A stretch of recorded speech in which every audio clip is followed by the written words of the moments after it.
What would happen if everyone pulled on the moon? The moon is approximately 384,400 kilometers away from us, though this distance varies by a few thousand kilometers depending on your location. To even attempt this, we would need a rope or cable long enough to reach the moon and somehow anchor it deep into the lunar surface. Of course, getting such a cable there would be practically impossible. Just 400 meters of steel elevator cable weighs around 18,000 kilograms. But for the sake of this thought experiment, let's assume our cable is both unbreakable and weightless. To keep things manageable, we also need to ignore the moon's and Earth's rotation. The moon orbits Earth at roughly 3,683 kilometers per hour, meaning that without stopping its orbit, it would actually be pulling us rather than the other way around. And what about gravity?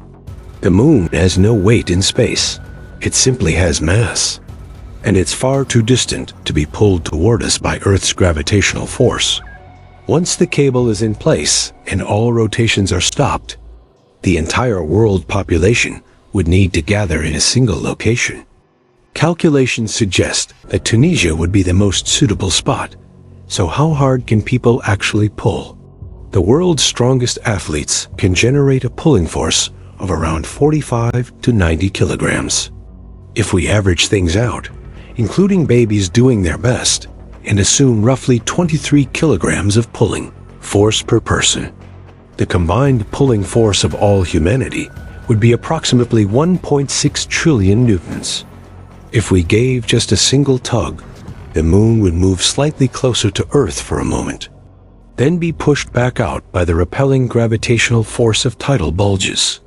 In fact, Earth is already gradually pushing the moon farther away over time, but let's say we kept pulling the entire way. It would take approximately 1.84 years for the moon to reach Earth's surface.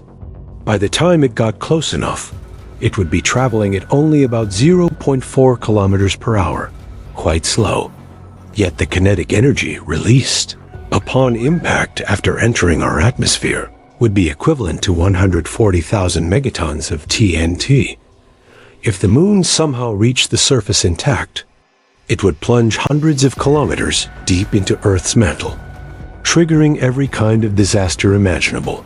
All things considered, the moon is perfectly fine right where it is, don't you think?